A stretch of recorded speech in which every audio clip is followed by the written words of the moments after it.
you. I'm talking to you. We see it. Talking to you. Are you talking to you? Are you talking to you? You ready? I'm talking to you. We see it. Talking to you. I'm talking to you. Talking to you. Run. Representing that BCC, that boot camp clip. That Rock, that's Monster on. What's good, Rock, man? What it look like? Nah, shit, man. You on Eddie Fans Radio? Appreciate you coming on. I'm gonna get right into it, B. Me personally, myself, I want it to be known. Thank you.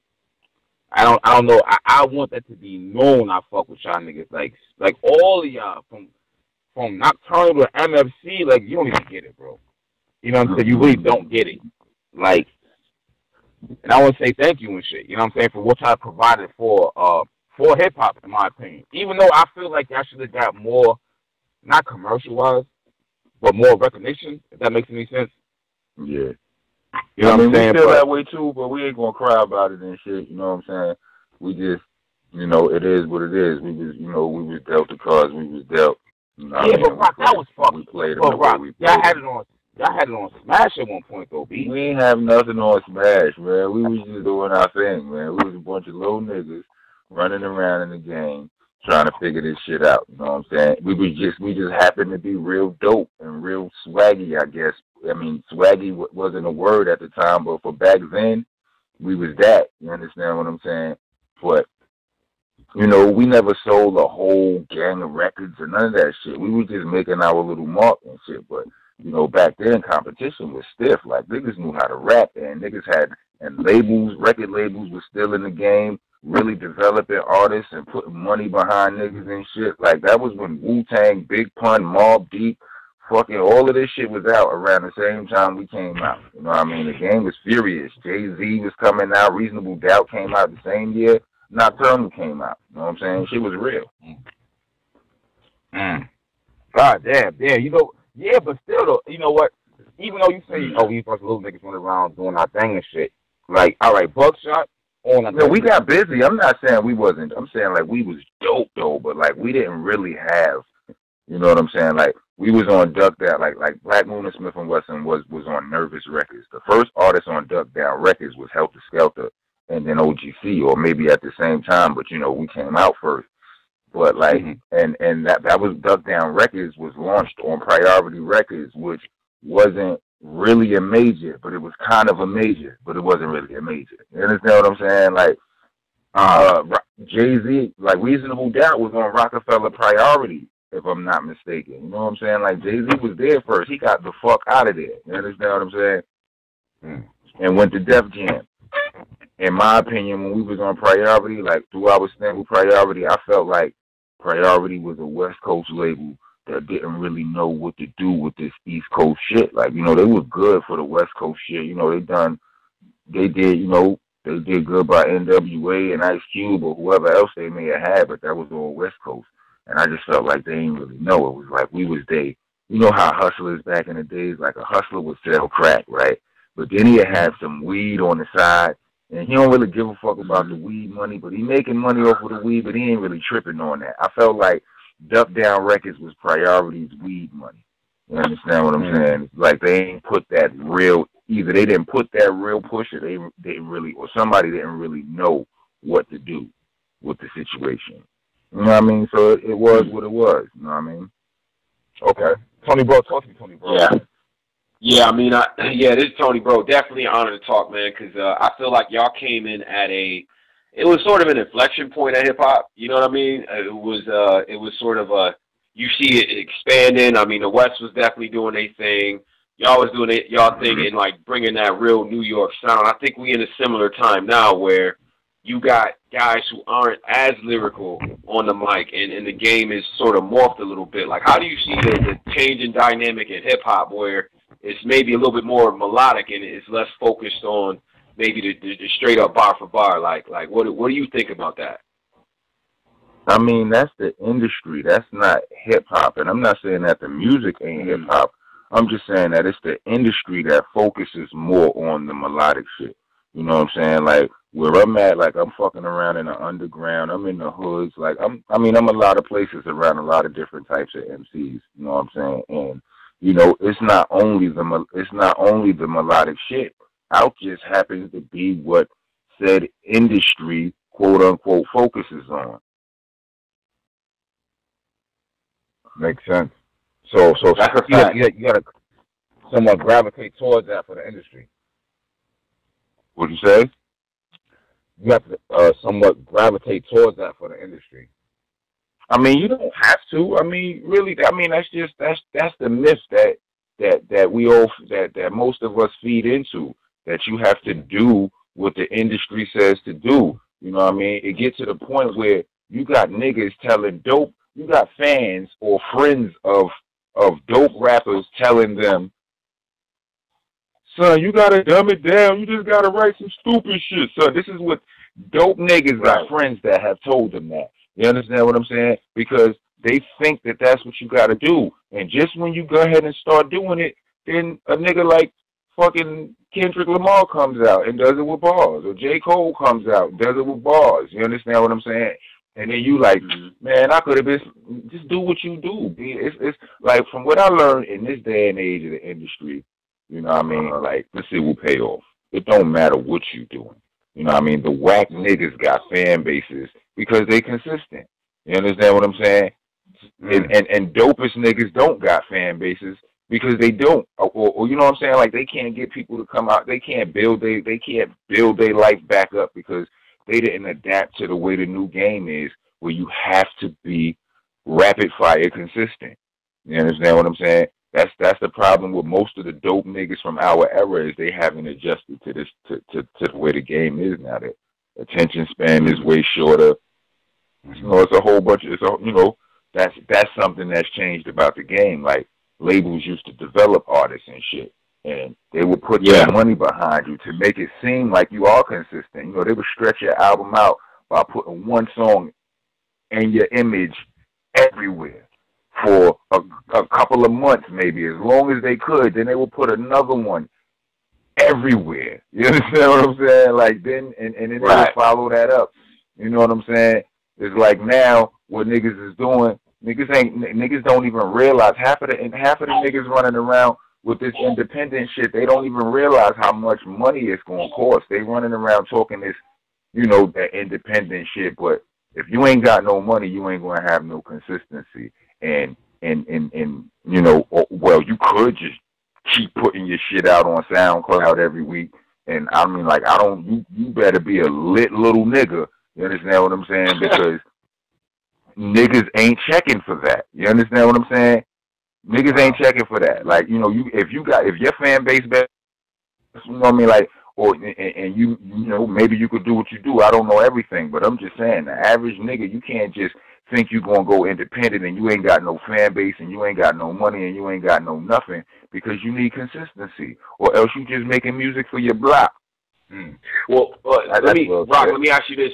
Let me ask you this though. And again, I harken back to that era, because I'm 30, and my first experiences with hip hop were, you know, you guys, Onyx and m.o.p and shit like that, especially on the East Coast. But what y'all had to me was the authenticity, right? The era of authenticity, and you take now this media age that we're in, and you transport it to back then. How do you think guys from your era would have held up in this era of media? Like, if we had what we have in terms of social. I mean, a lot of niggas would have probably went to jail and shit. Like, you know, we did a lot, and nobody saw it. You understand what I'm saying? Like, the shit that, could you imagine if World Star was out when the tunnel was open? Nigga, are you crazy? Are you crazy? Are you out of your mind? Like, it would have been a mess. Like, shit would have been out of hand. The Palladium, fuck out of here. Like, with the Snapchat, World Star? Yeah. Nah, that would have been a mess. You understand what I'm saying? Luckily, we didn't have all that back then. Well, do you think some guys would have been more or less popular? Like, if you just take it off of that, like, you think some guys would blew up or been less big, you know, than what they were? I don't know. I mean, like controversy sells. I mean, I guess. I mean, I don't really think. I don't really. I never really put much thought into that. I mean, I could give you an answer now. Think more of it. If I think on it more, my answer might change. I never put more thought into that. But what I do sincerely believe is, goodness gracious, it would have been a mess. Like real talk. Like, you know how many rappers got ran up on in the '90s? Other rappers, or by other niggas in general. You understand what I'm saying? Like, shit would have been out of hand. So, Rock, you know what, Rock? Rest in peace to Rock. Big rest in peace to Rock. I got a question. So now what? What's going on? What'd you say? I said rest in peace to Rock. So as far as you and Heltah Skeltah and like, so now what? I know it came out of nowhere and whatnot. I'm a hard body.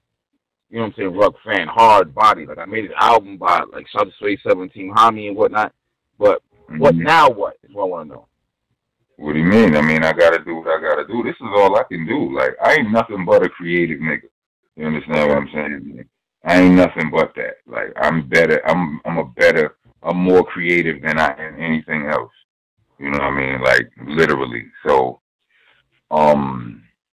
it's all that creation. I mean, I got an album out right now, shit called Rockness AP. You understand what I'm saying? Like I just put the shit out September 22nd. It's my first solo album. Like I did what I could. I did what I never did while Ruck was here, which is put out a solo album, not a mixtape. You know what I mean? None of that other shit. You know what I'm saying? Like people never recover from, the loss of their best friend or a parent or their big homie or they whatever. You know what I mean? Some people are never the same from that shit. They can't function. They never bounce back. And don't get it twisted. It's not like I'd never be the same, but the bounce back is real, my nigga. You understand what I'm saying? I was gonna ask that. Like that's your right hand man, your partner. So like I was gonna ask that. Like how did that hit you? I mean, it hit me like you think it would. You know what I'm saying? Like it would hit anybody else, like a ton of bricks. You know what I'm saying? So, but the thing is this, like I said, I'm all creative. And as long as I've been rapping, as good as I am as a solo artist or rapper, whatever, I have not been proven up until this point. I'm not a proven commodity as a solo artist. Heltah Skeltah, yes. Boot Camp Click member, yes.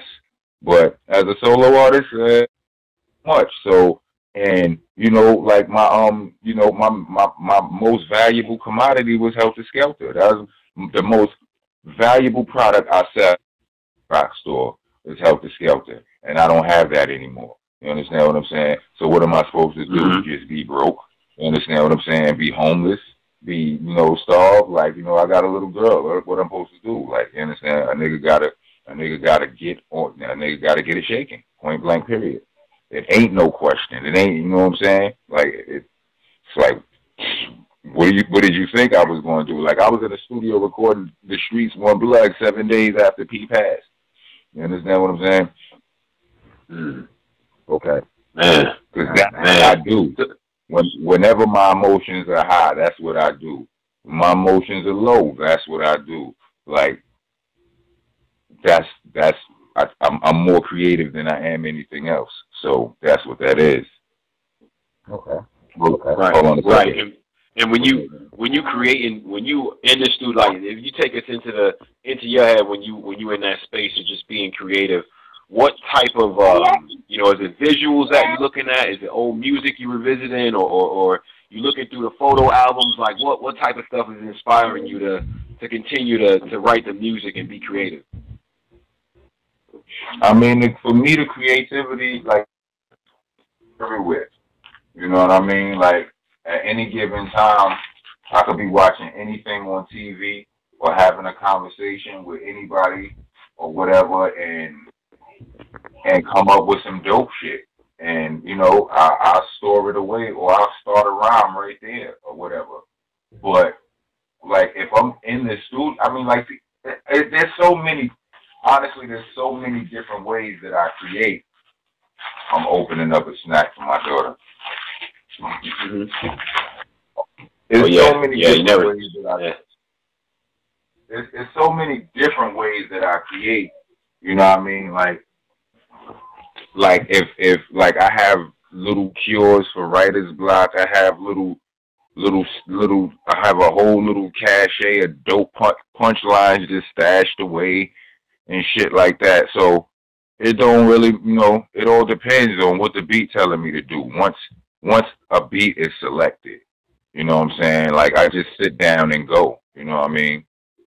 Or I just walk and go. I'll be working on a rap all day. I'll be sitting there talking to you and working on a rap in my mind while I'm talking to you. And as soon as I sit down and pull out my phone, I'll type in what I thought off of what you said to me and shit like that. Mm-hmm. Right. And I guess in terms of like, I take it back to my experience, right? Because if I could just go back just for a second, I remember playing ball in high school and shit. And I remember when Ether dropped. You know, this is back when we used to burn shit on the CDs.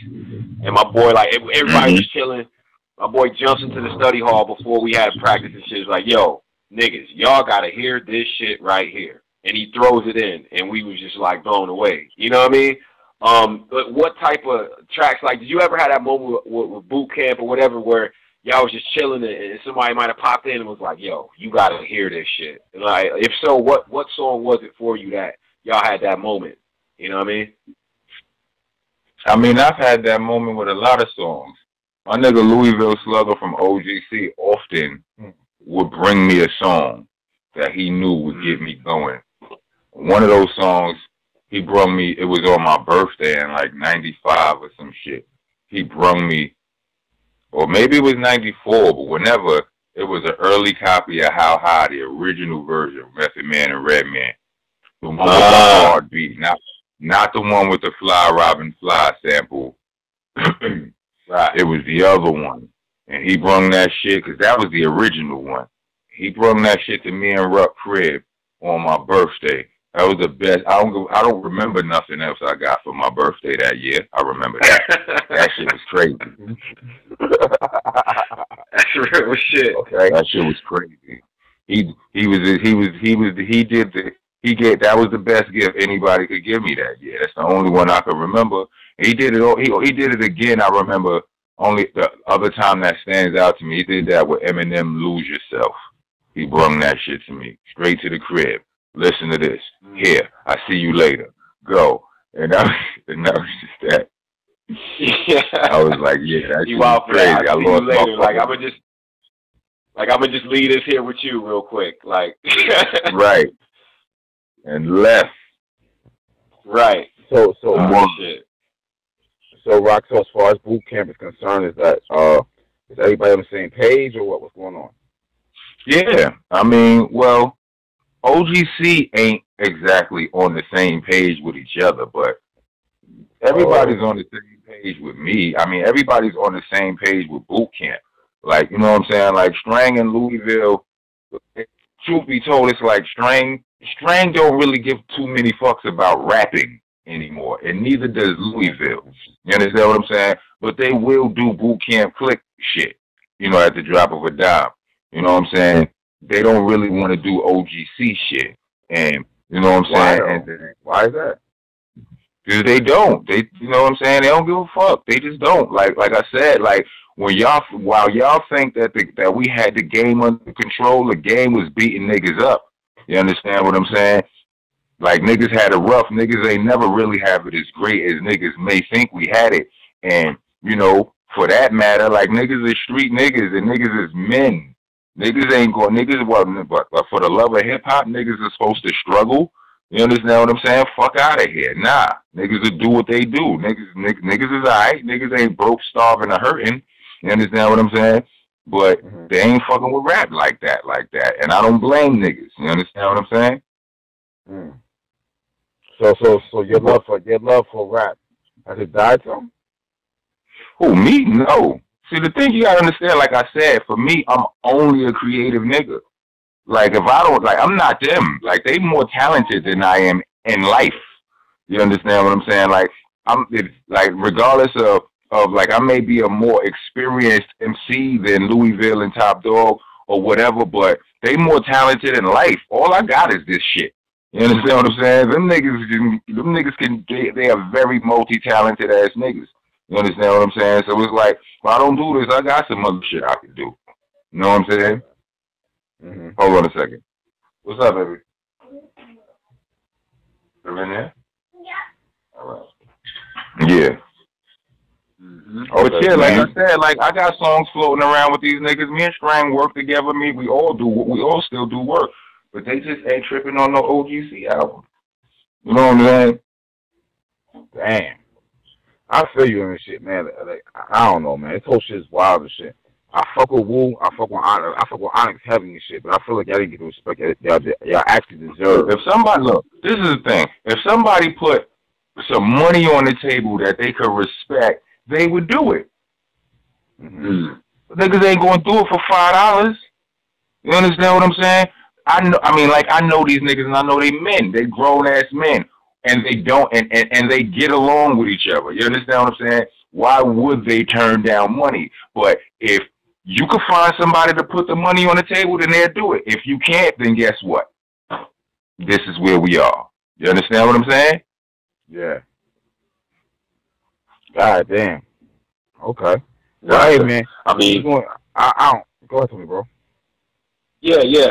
I guess my other thing too, man, is like, you know, I know you see, you know, people going up there and flexing shit, doing their thing, and I think that the art of it is still here. You know what I'm saying? Like the passion for hip hop is still alive and well and shit like that. So when you see cats go up there on flex and you see like little ciphers and shit, like what are your thoughts on just people being competitive? You know what I mean? Because we cover battle rap and shit. So, like, what are your thoughts on that? The whole competitive nature of it in terms of hip hop and whatnot. I mean, I love all of that. You know what I'm saying? I'm just older now, and I learned not. You know, I've become to a point where I don't want to see the violence. Like when I was young, I was with all of the shit. I liked it. I ain't give a fuck. I was like I fell in love with battle rap with Math Hoffa punched dopes. You understand what I'm saying? Like yeah. because also and honestly, I feel like that's when most established artists fell in love with battle rap, because when we used to battle back in the days, we all battle. Like if you got a potent MC, you know what I'm saying, a barsman, 90% of us all came from battling. You understand what I'm saying? But when we used to battle back in the days, it was different. Like, you know, you would meet up and you randomly you end up battling somebody. Very rarely did you have verses prepared for a nigga, and very rarely was you a nigga all in your face talking about your moms and this, that, and the third, and spitting in your face and shit. So we didn't see that. So we all of us established rappers, we felt like somebody get punched in their face for that. You understand what I'm saying? Like we all unanimously felt like I couldn't do that beat. Nah, you're not gonna be in my, you know what I'm saying? Because as MCs, as established artists, we more sensitive about our shit. Like we have worldwide reputations already. You understand what I'm saying? That's one aspect of it. Then two, we ain't never been through that part of the battle rap. So it was just too much. And when Math punched a nigga, we was like, word. And I think all of us started fucking with it from that point on. You know, around the time Math punched a nigga, so you mad because I'm styling on you, nigga got punched too. You understand what I'm saying? And like it just started a wave. Everybody was watching, and I ain't even gonna lie. I was like, I wasn't that like Math didn't even. It was his first round in that battle. He ain't even really get to go in yet. You know what I'm saying? But so I wasn't really impressed that much. But when I seen him battle Rex the first time, I was like, oh, this nigga's dope. And then he handled it's just his real nigga appeal. So I started watching more and more and more and more and more and more and more and more and more and more and more. And you know, I got battle rap favorites. Like, you know, I got. Hold on a second. Mm-hmm. You gonna eat some food first? You just ate cookies. You was breakfast cookies. Not really food. You want to get you some food first before you put some more sweets in it. Oh. Hello? Yeah. Yep. Rap daddy shit right here. Word. I feel you, bro. Word, but yeah, like that was the shit. But you know, once I delved into it and I seen this is where all the bars is at. You understand what I'm saying? Like all of the bars was hiding out in the battles. You know what I'm saying? See all kind of Hollow the Dawns and Arsenals and all of these A-Verb niggas and all these niggas. I'm like, these niggas can really, really rap. You know what I mean? And I couldn't, you know, not that I got anything against any type of music, but I just prefer bars. You know what I'm saying? I prefer aggressive hip hop. You understand what I'm saying? Slightly threatening, aggressive, adrenaline type of bars. That's just what I prefer. You understand what I'm saying? And you don't get it on the radio. So I became addicted to battle rap for a while. I mean, not as much now because I just haven't had time, and a lot of new niggas is out, and I don't know the new niggas. I don't know the new niggas. You know, I learned the niggas by them battling the vets, shit like that. You know what I'm saying? But yeah, I love the shit. I mean, I say all that to say battle rap, you know, competitive rap, period, is my shit. Like, I love it. Like, Jay-Z, Nas, fucking 50 Cent, and the one song, like Ja Rule, that shit was kind of one-sided, but Ja Rule did drop, like, one song where I was like, okay, my nigga, fight back. Yeah, nigga, fight back. What song? It was this shit. I think it was on the They Shooting beat. Well, Clap Back too, but that was kind of mild. He spelled murderers wrong. He spelled murderers wrong too. Yeah. So what? I'll just say he did. Oh man. He did. He couldn't get a break, nigga. You know how many words niggas say wrong in rap? I be catching. Yeah, but that was different though, B. Like 50 came out with some more other type shit. You know what I'm saying? I ain't gonna hold that. That shit with it was kind of different and shit. But yeah. It was one-sided and it was violent. Yeah, very one-sided, like extremely one-sided. It was kind of terrible and shit. Yeah. But yeah, that shit was crazy. No, I'm glad that head's in the right space, and you still focus on music. You know what I'm saying? Because you make dope music. Yeah, I mean, I want to do a lot of other dope shit too. You know what? It got to be hard though. It still got to be hard. You feel me? What? Listen, I can make a rhyme about going to church. That shit is going to still sound dirty to the motherfucker. Trust me. It's like the hardcore is gripping on me. It's gripping off me. You understand what I'm saying? It's like, that's just what it is. It don't matter what I spit. It's the way I spit it. It's going to always be hard. So you ain't even got to worry. You know what I mean? Okay. So as far as you and the Cocoa Brothers, y'all been in touch and whatnot? Y'all all cool? Yeah, look, listen. We just now put out Sean Price's album. All of us are on it. Right after that, we put out my album. Cocoa Brothers and Black Moon are on that. Cocoa Brothers. They Smith and Wesson again, by the way. Smith and Wesson and Black Moon. Smith and Wesson and Buckshot are on there. So the name got changed again? Yeah, they've been back to Smith and Wesson for years now. Yeah, but I thought it was a whole legal issue. Yeah, but the niggas dropped the legal issue. We good now. Okay. We good now, nigga. Yeah. Okay. I didn't know that. Okay. Yeah. Yeah, nigga, we good. So y'all still doing your thing and shit. Oh yeah, Black Moon album is finished. It should be dropping soon. Nice. And Smith and Wesson, them niggas just went and did an album with Knife Wonder in like 10 minutes. Savannah, what are you doing? Wow. That's I need you to chill out so Daddy get off the phone, all right? And then I'll hook you up. Yeah.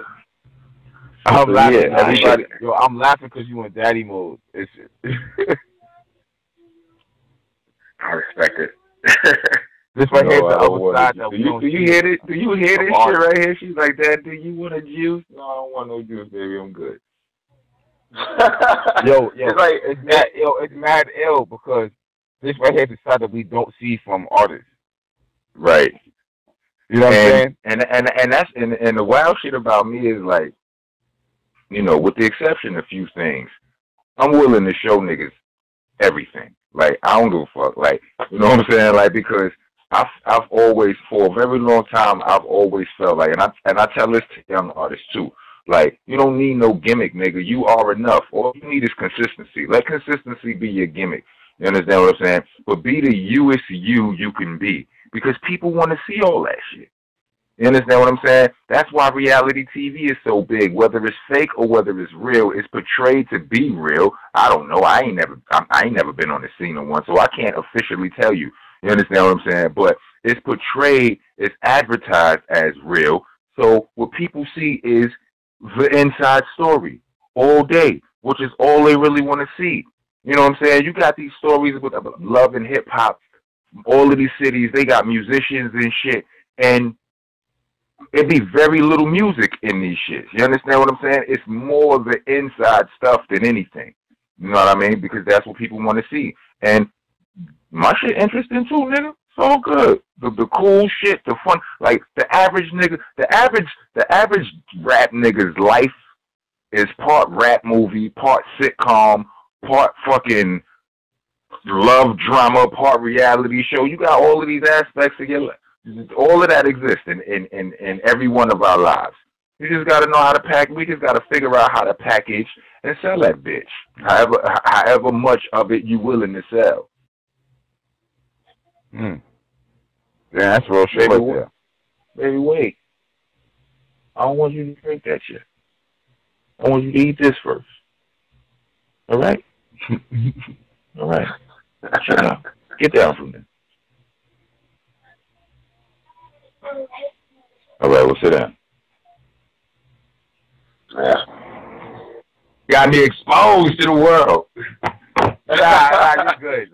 But that's why when you said you like, you know, you just on a different wave, it's like it makes sense, bro. You know what I'm saying? It's like you know, you get older, you get experiences and stuff like that. I guess my thing was, you know, about like I'm always interested in like mentors and shit like that, because I'm into rock and I'm into different genres of music, and I always feel like it's a little bit more homage on that side of the fence when it comes to hip hop, and the elders there is a little bit more receptive to helping out some of the youngins and giving them jewels and shit like that. Has anybody reached out to you, or have you had discussions with maybe some of the younger artists in New York or whatever when it comes to putting their stuff together and all that?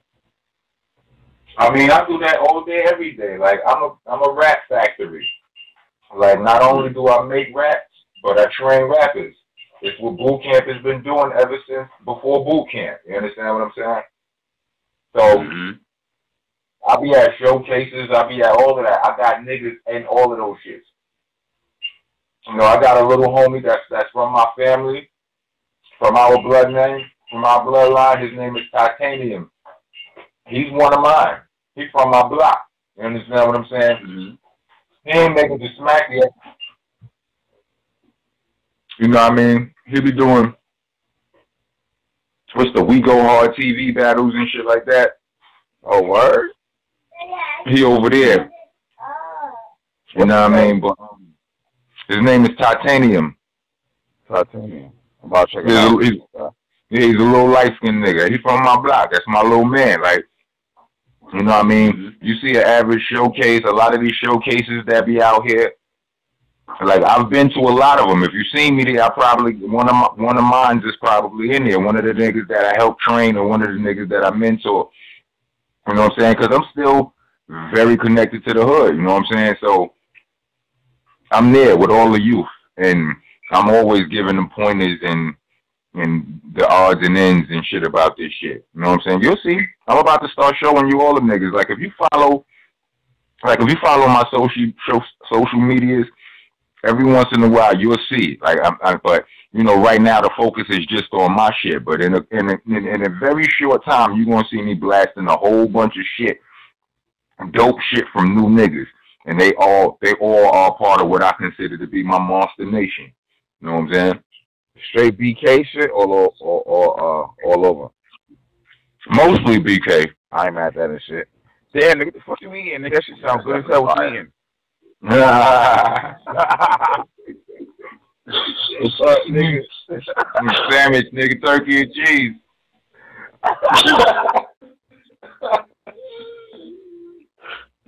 Yeah. Yo, And she over here, she just gonna eat the cheese. She just gonna shit all over the turkey. Watch. Oh man. Oh man. I know one thing, man. I'm glad you're in good spirits. You know what I'm saying? Boot camp is still thriving. It's still in hip hop. You focus. So I'm glad about all that right there. No doubt, me too, man. Cause shit, it could have went either way. You understand what I'm saying? Shit was a little bit scary. You think so? A couple of times. Huh? You think so? Hell yeah. I mean, like, I just lost my best friend, B. I mean, and even before that, I almost lost my own freedom. Like, she could have went a different way numerous times. Like I said before, I was really worried when I heard about that shit. I didn't know what the fuck was going on. You know what I'm saying? I thought it was false at first, the shit situation. I thought it was bullshit at first. But then I seen that shit was real. I was just like, oh, shit. Like, what the fuck? Like,